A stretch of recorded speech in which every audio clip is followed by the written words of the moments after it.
I want to welcome you all to TRAC.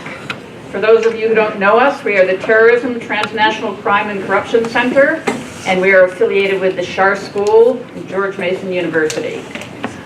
We're delighted to see such a crowd, and we are bringing in a few more chairs for those who haven't found any yet. Today, our speaker, obviously, is our director, who is going to be telling us about her latest book, Dark Commerce, How a New Illicit Economy is Threatening Our Future. And the moderator is Alan Bersin, who Louise will be giving a fuller introduction to him. So I'm really here just to welcome you and give you a few brief technical points. First of all, if you haven't signed in, can you sign in when you leave? And we need to count how many people are here. Secondly, the discussion will continue until 1:30, and after that we have a book signing. The book signing is going to take place in the bookstore, not here. So you can go there, you can buy your books there, and then Louise will sign them for you. We are recording this event, and it will be up on our website. And finally, during the Q&A, people will be bringing microphones around for you. So please wait until you get to a microphone before asking a question. And when you do ask a question, please identify yourself and any institution that you're affiliated with. And now I will turn it over to Louise. Welcome to this book launch. I want to invite Alan Bersin up front. And we'll put it over there.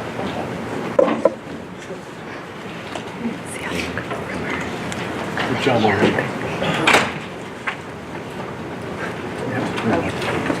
Welcome to TRAC at the Shar School, and let me introduce my distinguished interlocutor, Alan Bersin, who I met through my colleague, Guadalupe Correa Cabrera, who's here. I saw her come in. There she is. And Alan has a very distinguished background, having been a Rhodes Scholar. But what is most interesting and has brought him to a profound understanding of illicit trade and transnational crime is that prior to this administration under Obama, he was head of the Customs and Border Patrol, and then he was head of international affairs for DHS. And he has worked closely with Interpol and now sits on the Interpol Foundation, am I correct? So that brings him into legal issues of transnational crime. And I'm thrilled today to be talking about dark commerce. I didn't expect so many of you to show up today, not because you wouldn't, but because the government has finally reopened and somebody might have to deal with their hundreds of emails. I also want to thank the Carnegie Corporation that funded my 2 years that it took to research this book, and also to thank the Rockefeller Foundation that allowed me to go to Bellagio for a month. That was an extremely fertile incubation of this book, and to the many people who are thanked as past and present tracksters, my community of TRAC, that all helped in important ways in making this book reach its end. And Alan was so kind to write one of the blurbs for the book. So to get down to this, why I'm so happy to be here today with Alan is that I cannot think of this book being more relevant to the debates we've had over the last 3 weeks over what we do with our problems of transnational crime, drug trade, human trafficking, which I teach tonight, and whether or not we need a border wall. And as many of you, but many of you are not in this area of work, may not know that the number of apprehensions at the border has fallen to the lowest levels since the 1970s. The drugs are not coming through unguarded parts of the border. They're coming mostly through registered points. And why I say I'm so happy today is that Alan is the architect of a lot of our border security that's actually been working. And so I hope in these discussions, and we're going to have him back later this semester to talk to you more, but to understand how you make border security real. And I'm going to talk in dark commerce about what is our new reality of transnational crime and illicit commerce, dark commerce. So what we're facing today, I think, is a serious and both national security issue and a global security issue, but not for the reasons that have been the discussion of the debate in this country for the last 3 weeks. Why do I see this as such a security issue? Is that the level of transnational crime and of dark commerce has been growing, facilitated primarily by the new technology, the web, the dark web, social media. It's more global, it affects more citizens in the world than ever before, and the revenues of it are enormous. And the social consequences, the economic consequences, are really significant. Apart from that, we have a new target of this dark commerce in the world today, and this new target is the natural resources and the environment.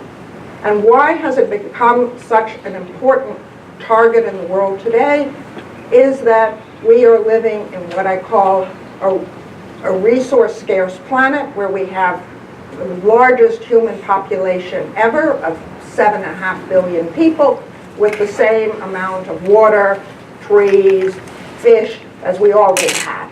And with growing middle class in Asia, with enormous demand on these resources, we are having greater consumption of what we need to maintain our sustainability than we ever have had. And it is threatening, as I say, our future and that of our children and our grandchildren. So this is real. When we've had discussions in the last few weeks about all the drugs that are coming across the southern border, this is a faulty, or I should say, false analysis of the problem. Most Americans in this country are dying from fentanyl. That is the killer par excellence that is killing more Americans than automobile accidents. And where is this fentanyl coming from? It is coming from China. And how is it arriving? It's not arriving, I mean, some may be arriving across the southern border, but most of it is arriving through websites that are available, open, accessible, and the drugs are being delivered by the post office, mail services, and are being paid for through credit cards and cryptocurrencies. So this is what I call the phenomenal transformation of what has happened with illicit and dark commerce in the last 3 decades.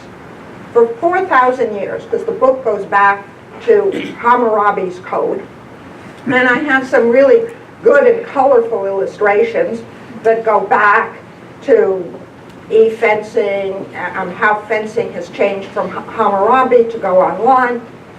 But to make a long story short, because I'm not going to drag you through 4,000 years, is that for 4,000 years we had commerce based on interpersonal relationships, known relationships, tangible objects, and state currencies or precious gold and silver with which people would pay for what they bought.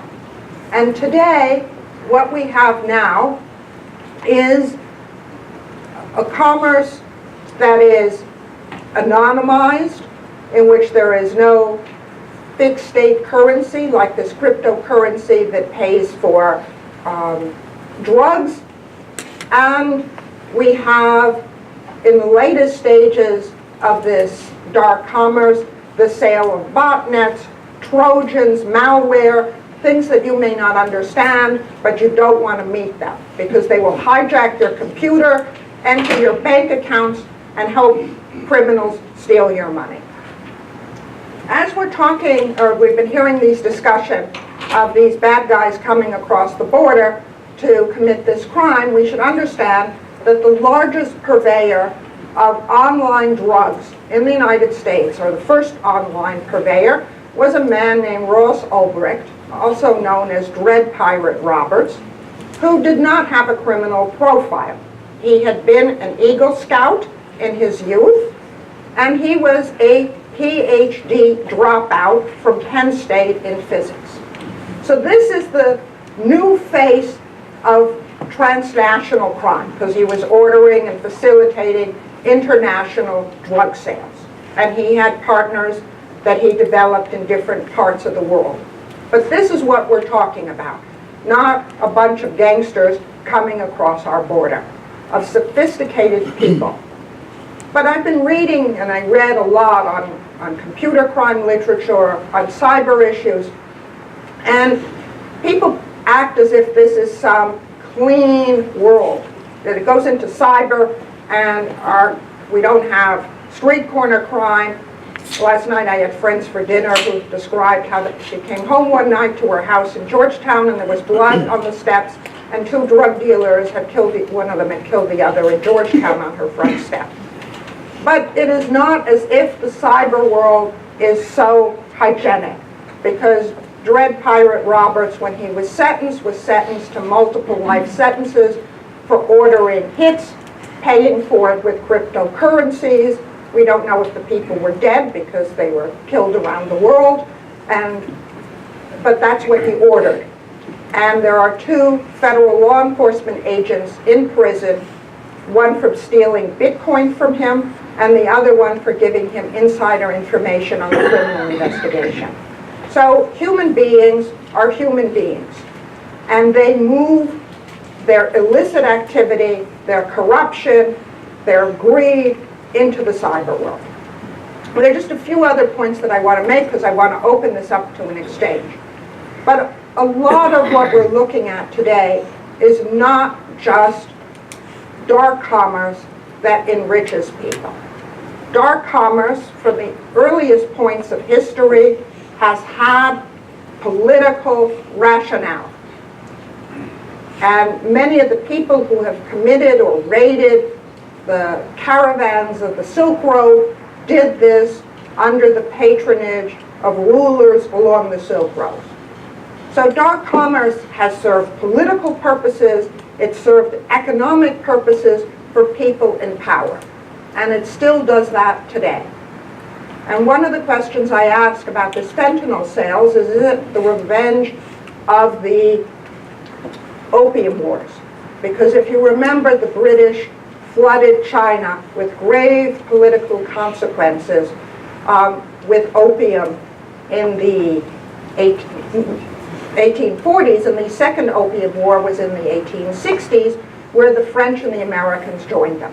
And if you think about this, there have always been upper-class individuals involved in dark commerce, and one of the chief opium traders was named Mr. Delano, and if you remember Franklin Delano Roosevelt, this is his antecedents. So it has not stopped people in the past from marrying into good society. It's not just in Colombia, it's not just in Mexico that drug traffickers can marry up. It is also true in our society. And last night someone was telling me about visiting the Hayes Museum of President Hayes in Ohio that is filled with the beautiful Chinese art objects stolen by his son during the opium wars when he raided the museums. So we have the convergence of different forms of dark commerce for a long time, and they still converge today.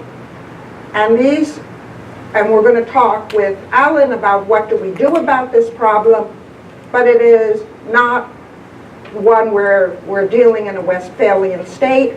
where we're just dealing with states anymore. We're dealing with non-state actors that can be criminals, they can be corporations that help facilitate illicit trade and movement of goods, either intentionally or unintentionally. It is a great range of actors, as it has been, and it will continue to be. And there is no way in this global world that we can seal ourselves off with barriers in a world in which illicit trade is now increasingly moving into cyberspace, and trade is going on through social media. Thank you.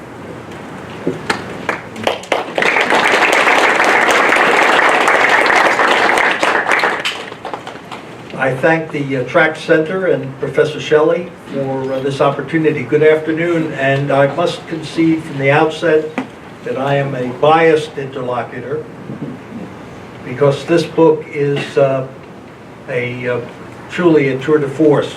So let me read the blurb that I provided, because I stand behind every word of praise. Shelley's tour de force will stand as a monument in the field of illicit trade. Encyclopedic in factual reach and brilliant in explanatory power, dark commerce will be indispensable to policymakers, law enforcement officials, and scholars seeking to understand, regulate, and combat unlawful commerce in cyberspace and globalization's nether economy. This is a tour de force in the sense that it provides a historical framework, and Professor Shelley started to sketch out the three-stage level that she analyzes organized crime from the time of Hammurabi to the time of Avalanche and Silk Road, operating transnationally and criminally in cyberspace. The important part of the book is also that it touches on areas of illicit activity and illegal activity that are typically not examined. The resource focus of many modern criminals. The dark web marketplace for many cyber tools of malware and other means of cyber crime. These are areas that frankly have not been written about before, and Professor Shelley is opening up at the threshold what will go on for 2 decades at the very least, in which time we shall see the next edition of what transnational crime, how it has reacted to the efforts that we'll touch on today in terms of how to counter it. Let me ask you, Professor Shelley, Barry Gordy, of the who was the founder of Motown Records, had was called in periodically to examine PhD candidates on their theses, and he only had 3 questions for every doctoral candidate. What is your conclusion? How did you reach it? And why does it matter? Now, I think we know your conclusions, which you've outlined, and we know why it matters, because it touches every one of us as well as the global economy.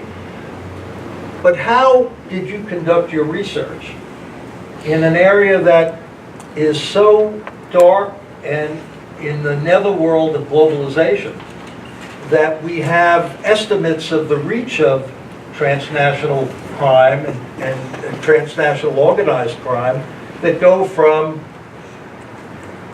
1.6 trillion to 10% of the global product of $63 trillion, or 6.3 trillion. So given the fact that there are no citable sources in many cases, and this is all being conducted under the hood of globalization, how did you go about your research? That's a really interesting question, because yesterday I was at a memorial of someone in his 80s who was one of the pioneers in transnational crime. And I listened, his name is Rensley, and I listened to the story of his life.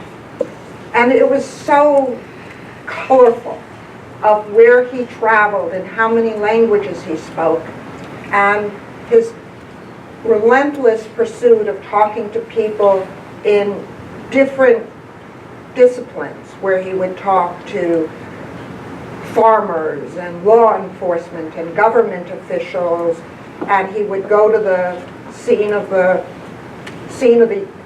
of the crime, like going to Medellin, and he would work in collaboration with other scholars. And I was thinking of this, and I was not a close friend, but I was an admirer of somebody who spent so much of his life probing very, very difficult questions and doing this in a very thoughtful way. And this is what I can say is that in this room I see many of you with whom I've worked, with whom I've learned, with whom I've collaborated, and that's wonderful, because to do a book like this, which is designated to Tracksters, is a collaborative effort. There is too much, and one needs to follow materials in too many different languages to do this on my own. I mean, I'm multilingual. But sometimes there are footnotes that say, that refer to a newspaper. And it's not that I rely a lot on newspapers. Sometimes I am told by law enforcement saying, I can't really tell you too much about this, but you're wrong on that. Google this with this name in it, and you will get the correct information. And so and then I can substantiate it with a footnote. But it's not as if I spend a lot of time reading newspapers, but it is these wonderful sources that are often, whether they're in India, whether they're in Latin America, Africa, who point me in the direction and help me appreciate the central event. I remember in my last book, Dirty Entanglements, there's at least one person here who I know from the World Economic Forum, Adam. There was somebody there who was a top official who had helped investigate the Bali bombing. And he said, I can't really talk to you about the Bali bombing, but you've got that point wrong, and this is what you need to see, and this is what you need to understand the importance of, because if you read this, you'll see why that is important. So there's so many people, so many professionals who have led me in this direction, and also many people in the business world, because dark commerce for many people is a risk if you're a business person. It is a competitor if you're area of counterfeit goods. And sometimes, because of these new tools like malware and others, you can steal people's inventions and it can totally undermine your business.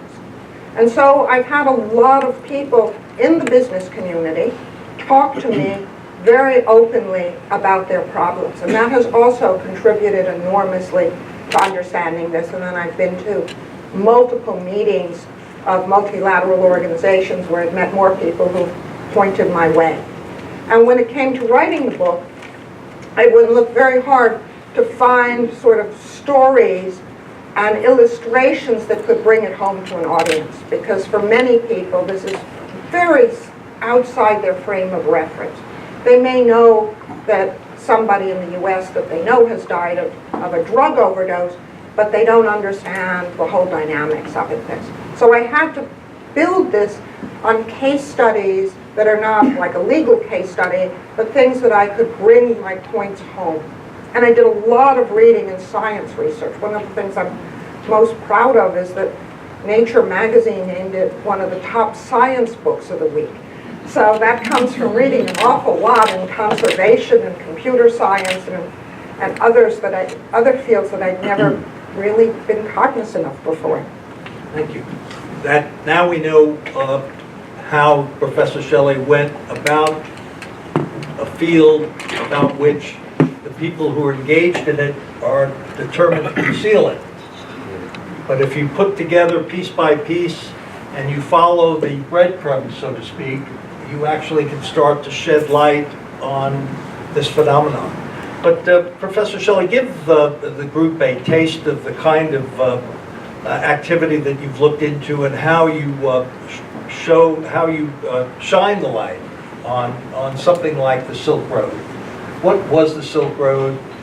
How was it dealt with? And what was the lesson that you took away from it? So the Silk Road was the first online dark web marketplace for drugs. So in a little over 2 years, Ross Ulbricht and his small group of cohorts processed about $1.8 billion of illicit financial transactions, mostly for drugs.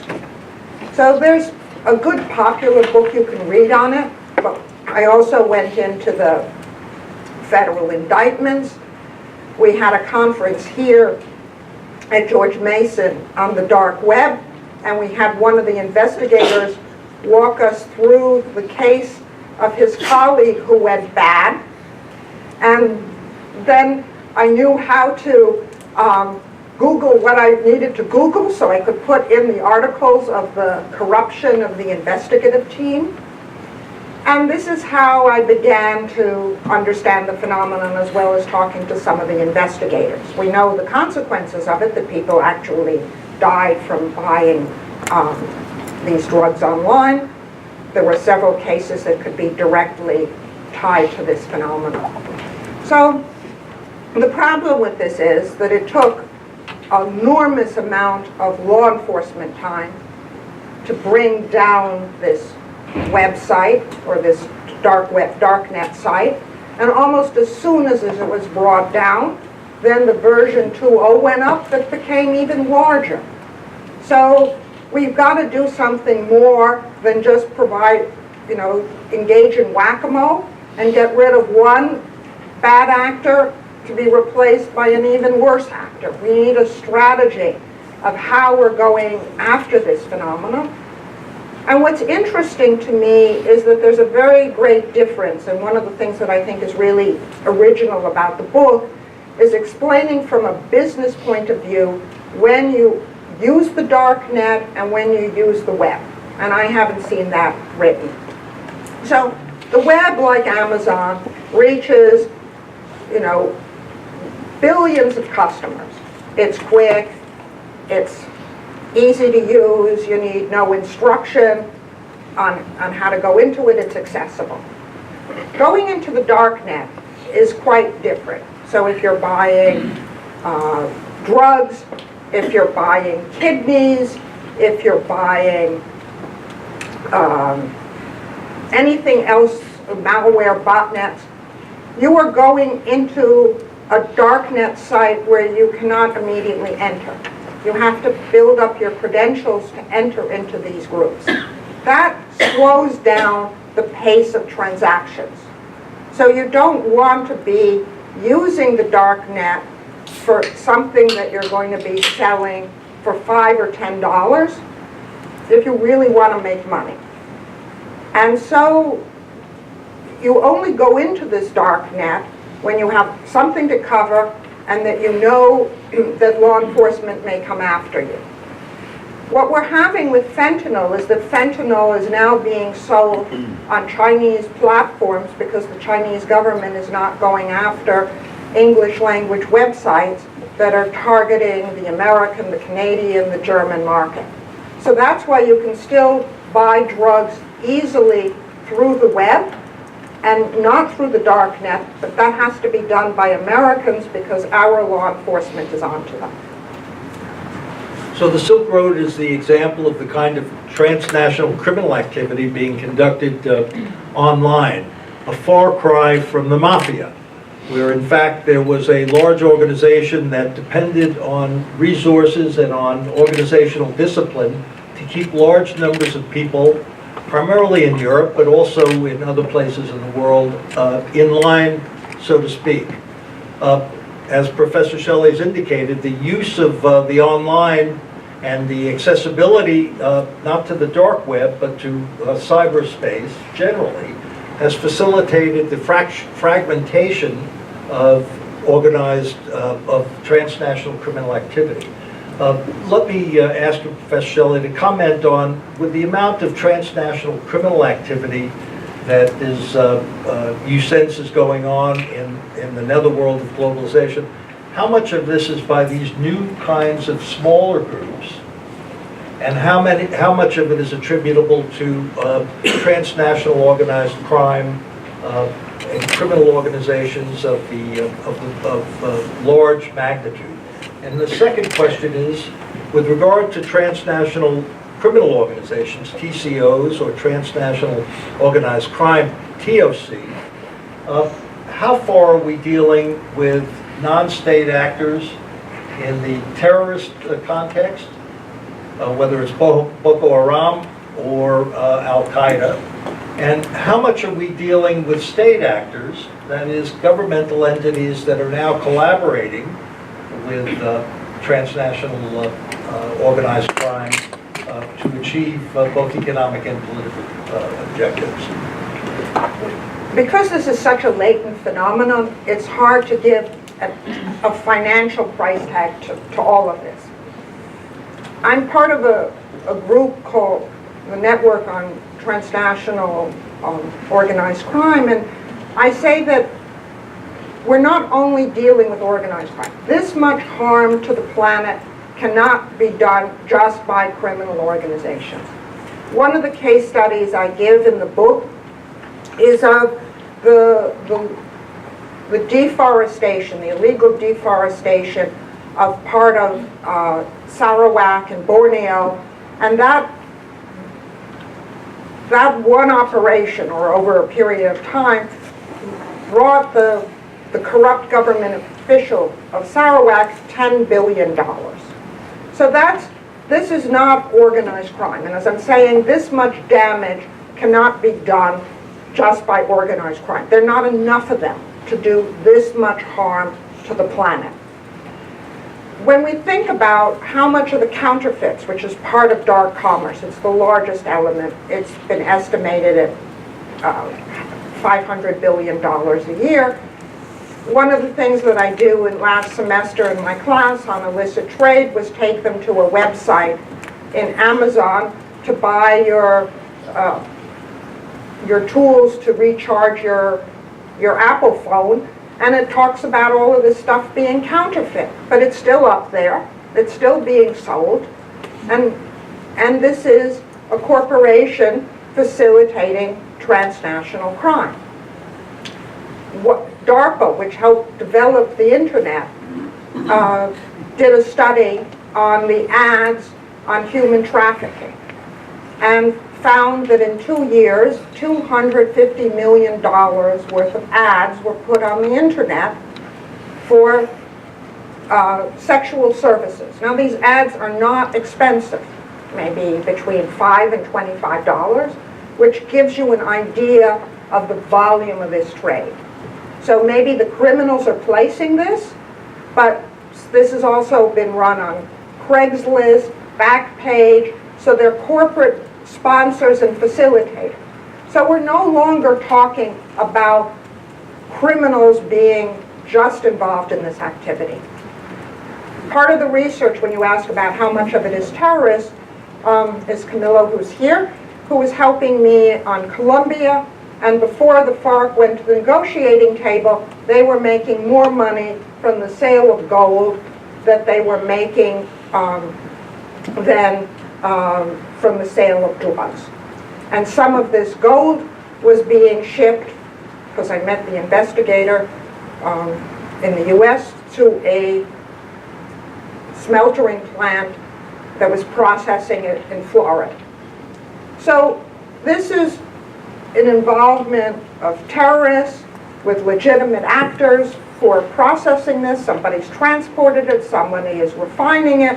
We're looking at supply chains in which you have terrorists, you've got criminals, you've got corrupt officials, you've got corporations. There is not an isolation of who is involved in it. Yes, we can find certain activities that are pretty much criminal from start to finish, but those are, I'd say, in the minority. We're looking at a melding of the licit and the illicit world often with one hidden within the other. Which raises the issue as put by Lenin on his way to the Finland station, what is to be done? When you think about the extent to which the crimes that you've described are borderless in many cases, in fact, in cyberspace, the traditional concept of borders as being lines on a map that separate one sovereignty from another really have no relevance to the phenomena that Professor Shelley describes in her book and is sharing with you this afternoon. Because in fact, the only thing that the lines on a map tell you that delineate traditional sovereignty is not where the harm is coming from, because that is well tucked away, and without serious investigation you cannot discover from whence a cyber intrusion comes. But it only tells you where the harm is being visited.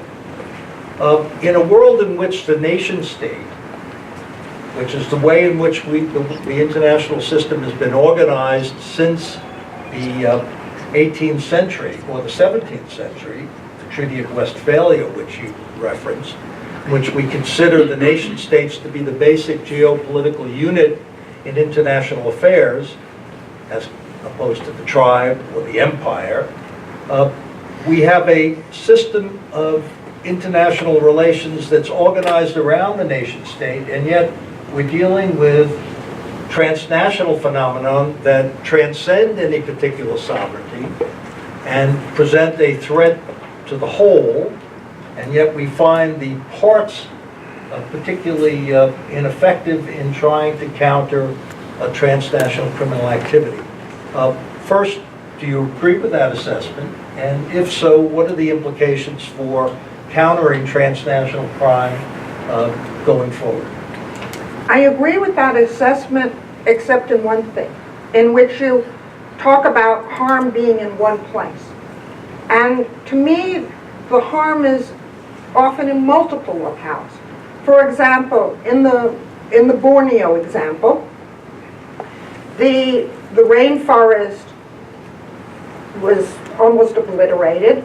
So the native peoples that lived there, their lives, their economy, the species were destroyed. The earth suffers because this major carbon sink has been destroyed. And the money was laundered into, part of the money was laundered into Seattle real estate, and we know how money laundering into real estate creates bubbles, affects markets. And what is particularly ironic is that that building, the Lincoln building where the money was laundered, houses the regional headquarters of the FBI that's supposed to fund corruption.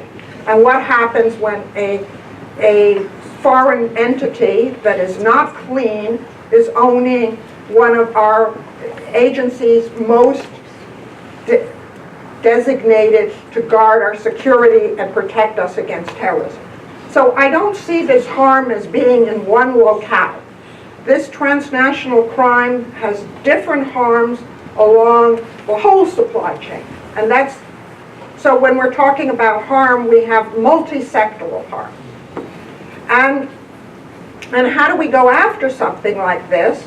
First of all, we've got, the people need to be disciplined who are facilitating first the initial looting of these resources, which happen to be some prominent banks and investment companies.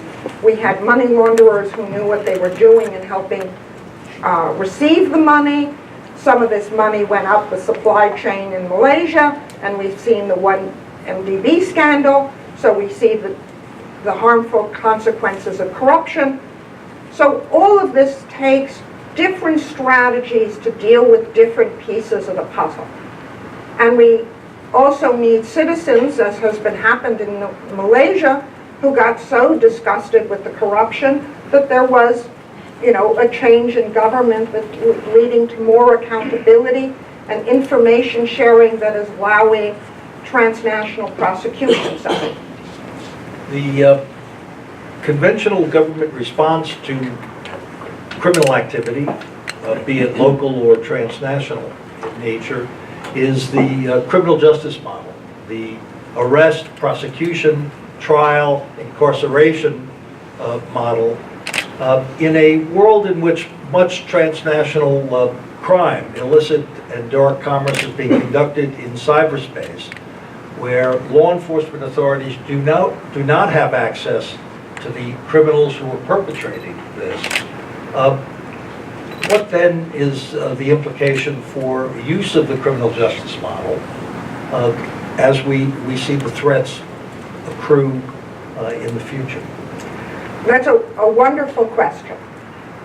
Because I think, and one of the points I wanted to get across to you is that the best way to get at this problem is not necessarily the action and the reaction that are direct. It's not as if you have a criminal and then you arrest the criminal. But that may just be if you arrest the kingpin, you're making room for another kingpin. So I went to talk on this book about 10 days ago to a group of law enforcement. And, you know, I know how hard many are working, what risk they place their lives in. But the good news is you should not be held entirely responsible for not failing to combat this issue, because it requires many more actors. It requires us to be, I believe, establishing more standards over online platforms, just like the Senate did 97-2 earlier this year, telling online platforms that they cannot facilitate human trafficking. That is something that law enforcement could take down some websites, it can close down Craigslist, but congressional action requiring different standards of behavior of the corporate facilitators is something that doesn't take a year of large amounts of resources to do and is incredibly effective. Also, prosecution of banks that have been facilitators of drug money laundering and making penalties that mean something do a lot in going after the money side of this. Because when this illicit trade is committed for financial reasons, you want to help follow the money because you want to discourage other people from doing this. Not all of this illicit trade, as I've pointed out, is done for financial reasons. When it's done for state reasons or ideological reasons like terrorism, there are other strategies you need to take. But those are just some of the starters that you can talk about of intervening in ways that are more effective than thousands of hours of law enforcement time. For those criminal transactions that are in fact designed and engineered for economic and financial reasons of economic or financial benefit, what are the implications of cryptocurrencies going forward with regard to the ability to conduct AML or anti-money laundering investigations?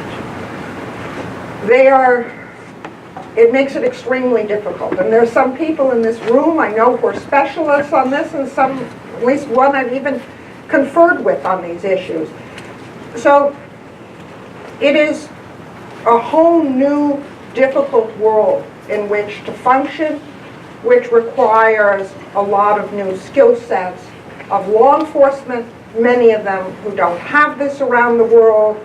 It's the speed, it's the accessibility of it, and in some of these currencies, Bitcoin is the most known, but there are others that are just totally criminalized. And we act in some ways as if blockchain and monitoring systems are the solution, but it's not that quick, it's not that easy a solution. And part of this is also the decline of the state, because this is outside of state control.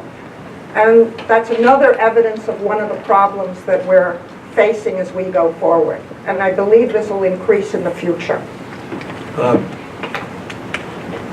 Professor Shelley, as Brent Scowcroft observed, and as you just indicated, the power of the nation state is actually decreasing in a world in which we see decentralization of both means of operation and also resources of operation. What do you foresee in terms of the continuing role of nation states in regulating these kinds of activities or attempting to counter them, when in fact the history of now 192 nations is that we do not share information very readily, even among the closest of allies. We do not coordinate operations except in very rare instances. And we find that the multilateral organizations that have been designed to counter some of this activity, or at least to shed light on them, are not granted sufficient powers by the nation states that refuse to relinquish the power that accrued to them under the Westphalian system. That's why this issue, which you've just absolutely nailed on the head, is so crucial, and why these problems are running so amok with so much danger for our sustainability of our planet. Because as we mentioned, you're deeply involved in Interpol, but Interpol has its problems, as we had a conference here at the end of November on misuse of Interpol. But even when it's at its best, it's only sharing information. And if you are part of this, in the Avalanche case, in which you mentioned that I wrote about in my book, there were victims of this online network in over 190 countries. And how can you share information when they're not computer crime specialists in many of these countries? So we're dealing with an asymmetric situation in which we have state-based law enforcement, many, unfortunately, in some parts of the world, which is highly corrupted and does not have the skill sets it needs to collaborate in real time when the criminals are flexible and agile. And this is a real crisis that we've gotten to with these very rapid advances in technology and a legislative and a state structure that has not kept up with this, I can't even call it, someone called it the retreat of the state, but it's sort of the overtaking of the state as private communications continue, which is why when I go to conferences and I hear that we need a whole of government strategy, I say no. What we need to address this is a whole of society strategy, which requires us as citizens, and I talk a lot about what citizens can do, corporations, business, journalists, NGOs, multilateral organizations. This is what it's going to take to focus on this problem. And time is of the essence. If we don't have enough fish in the sea, and it's the major protein source for 2 billion people and provides their livelihoods, then those people will take off, as they have from West Africa, and head to Europe, or they will become pirates off the coast of Somalia when the Ndrangheta drops its hazardous and radioactive waste off Somalia and kills off the fish. I mean, this is not like reaction and something else. This is a domino effect, where one thing has a catastrophic consequence that sets other things in a sort of colliding stream of dominoes with different and diverse effects happening across the world. In your analysis of these cascading effects, have you found any evidence that nation states themselves are participating in specific criminal activities that can be identified but not pursued in any form? I found nation states involved. I found heads of state involved. And in this book, I talk about several of these examples. So we had Maduro and his family in Venezuela involved in the drug trade and the presidential planes being used to move drugs. I mean, that's the question of a head of state. And I've sat on the selection committee of the annual prize for the Criminal of the Year in the Organized Crime and Corruption Reporting Project, and many of them are heads of state. And this year we had a difficult competition, and instead of choosing a head of state, I suggested we focus on Danske Bank, which has moved billions and billions of dirty money. So we needed to focus on a facilitator for once, and I got enough members of the committee to pursue this. So we have heads of state, and then we have states involved, either inadvertently or overtly.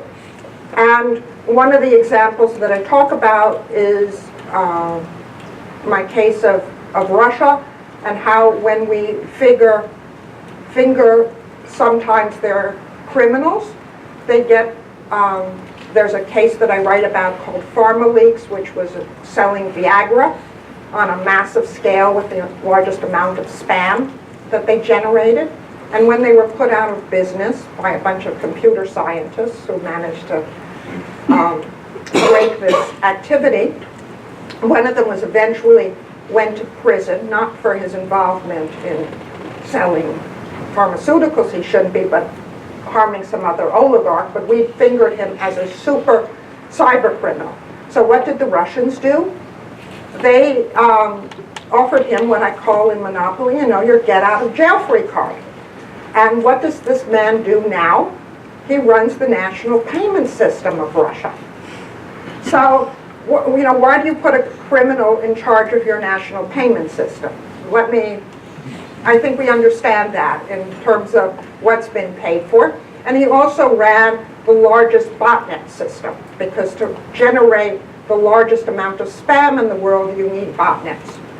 And botnets you also need to engage in election hacking and other things. So that's how the system works.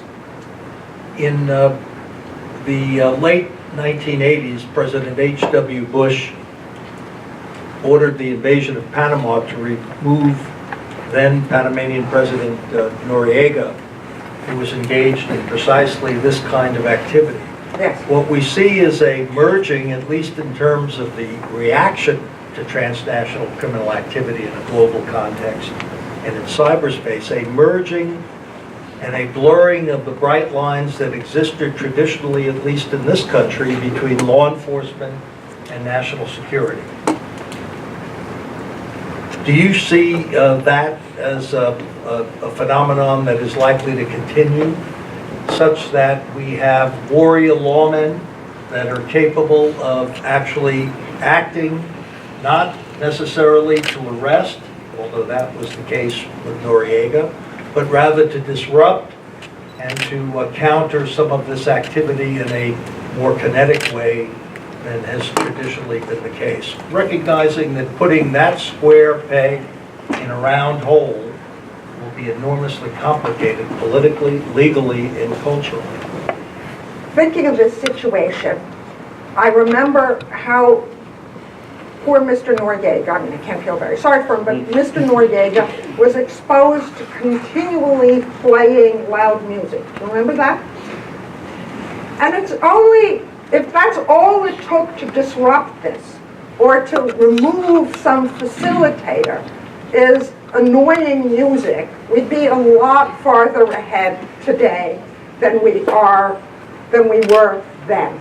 Because what it takes to disrupt this activity, where states use incredibly intelligent cyber criminals who often don't have the opportunity to be the next founder of Amazon or Microsoft, but turn to the dark side to make their money, means that we're looking at many very complex problems, where it is not just warriors and law enforcement, but something where we often have to think about this issue in terms of economic developments, of social alternatives, the way we thought about, after the collapse of the Soviet Union, what to do with nuclear scientists who we redirected into something else.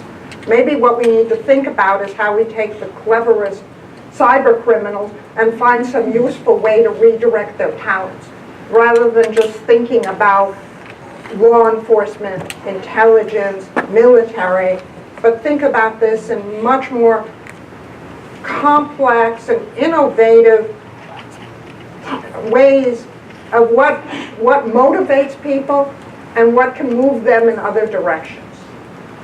I think we should open this up to audience questions, but let me leave you with one question, and I'll come back unless this very apparently capable audience can't generate enough questions, which I doubt.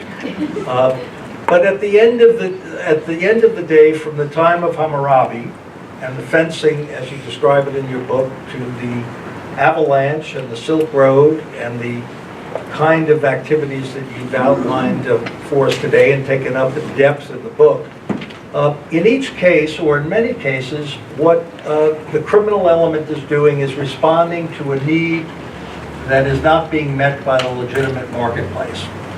Indeed, as was recorded so famously in the Peanuts column, I have looked for the enemy and found him. It is us. How far do we actually have to look at reshaping our culture, re-understanding the idea of prohibition in order to deal with this? Because I concur with your general conclusion that we are not winning given the means of countering this activity that are currently in play.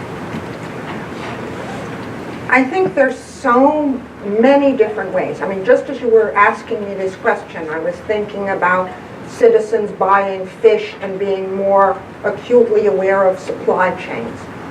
I think of all of us using the coltan that goes into our cell phones and our computers that is often extracted by traffic laborers. And when I gave this talk, someone said, well, I work for a company that actually is trying to trace this coltan and be a responsible supplier. But that comes with citizen pressure on corporations, of shareholders making protests in their shareholder resolutions. There are things that can be done which maybe cost money for corporations that citizens can demand. And I think that's a very important part of this strategy, that citizens need to know what this problem is, which is why I'm so eager to get this word out, because I think that if people understand how they're part of the problem and they don't want to be, they will come up with innovative solutions to deal with them. And they will engage with companies and ask them to be more responsible. And I think that that's important. And people can boycott products if they find that they are engaging in IUU fishing. So knowledge is power. And understanding how this all is functioning gives us insights that lots of human beings have created creativity, and enormous creativity in the tech world. And there are a lot of people in the tech world who are trying to think how to be innovative in combating these problems. I'm going in about 2.5 weeks to a tech meeting of how do you combat human trafficking. There are many such efforts these days. And there are people, we had a hackathon here on human trafficking, and so many techies came who want to be part of the solution and not part of the problem. But people have to know that they're part of a problem that they didn't even know they were part of to begin to find the solutions. Let's take questions from the audience.